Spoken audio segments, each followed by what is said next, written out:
Talk about vision for your songs. How do you land on the feel, maybe in the production side of things? And when do you know when your song is done?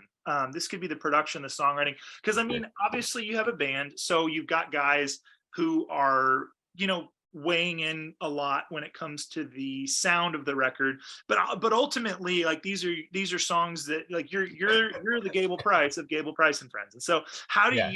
how do you know when something is done, or like, kind of expand on that. In the past, besides this album, it was when we have to be in the studio, and that would be when it's done because I wouldn't be finished with the song, and I would have to finish it in the last couple days. But more so recently, it's just been this kind of thing of I think as creatives, especially people who care about their art, it's you always want to tweak it to make it the best it is. But there is a certain point where it's just kind of like I remember there was one point during our record process, we had two producers, and one of them was we had this idea for a song, the first single we put out, Brother Jack, and he was kind of making a pre-pro demo for it, like pre-production right before we went into the studio. And the first variation was awesome, and then the second variation was pretty good, and then we got to this certain point where like the eighth variation, we're like, "Hey man, can you just make it like the first one?" And so I Nice. think for me, like just finish the song, is kind of like my thing is like, we can tweak a song for our entire lives, or we can spend I feel like that's a lot of times what we'll do, or like a lot of people I talk to doing like songwriting consulting and stuff like that, available at cableprice.com. I'm just kidding. And they a lot of people will just be like, I've had this song for 4 years, and I'm like, okay, well, why isn't it done? It's like, well, it was, and then I changed it, and then it was, and then I changed it, and I'm like, "Well, why don't you do something like this with it?" They're like, "Well, I did it the first time." I'm like, "Oh, well, you had it right the first time."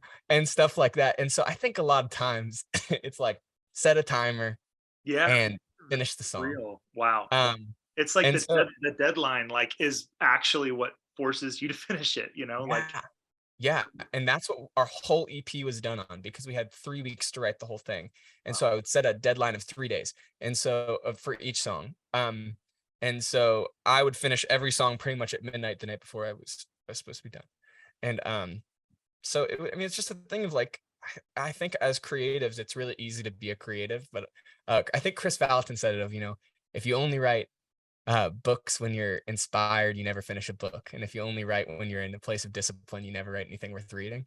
And Wow. so it is this thing of like everybody has green space is what I think Chris Cruz calls it, of like the time that they're most creative in the day. And so just really honoring that time of like, okay, that's the time I get the most done. That's when I'm really inspired. I'm gonna write the beef of this song Yeah. then, and I'm gonna figure out during like my get stuff done. And not everyone has the luxury to write all day, but like even if you wrote for 30 minutes a day, you're gonna write a song in a week. Yeah. Yeah. And so, I mean, even just direction of songs, steering to the next part of that question. Mhm. Um, a lot of the demos I made for pre-production, just for the songs, like when I would write them on my own. But a lot of co-writes, like everyone in the band can produce, like, Mm. but a lot of the co-writes intentionally were with separate producers so that we could see what their mind does with the song that we wrote together on acoustic guitars. Okay, I like Um, that. yeah, and so, like, that was a big thing of, like, getting with, like, a David Leonard or a Scott Mills or a Hank Bentley and just being like, "Hey, here's this song, let's finish it, and then I wanna hear what you come up with it." And so, like, the song that we just put out, "Easy to Love You," was with a guy named David Leonard, who's a very, like he's a CCM producer, but he's got, like, a country vibe to him Yeah. himself personally, and so it had this cool, like, War on Drugs, the national Yeah.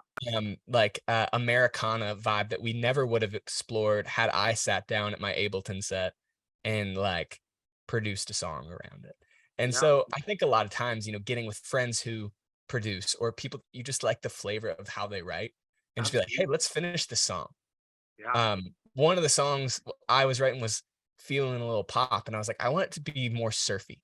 And so I got with the right, I linked up with a guy from a band called Colony House because their stuff is really surfy. And I was like, "Hey, I want this to be more of a surfy song. Can you help me move it?" And so we wrote that. And so it's just a matter of, like finding people that you like their vibe and being like, "Hey, finish this song with me." Yeah. If it's not the direction you want. So yeah.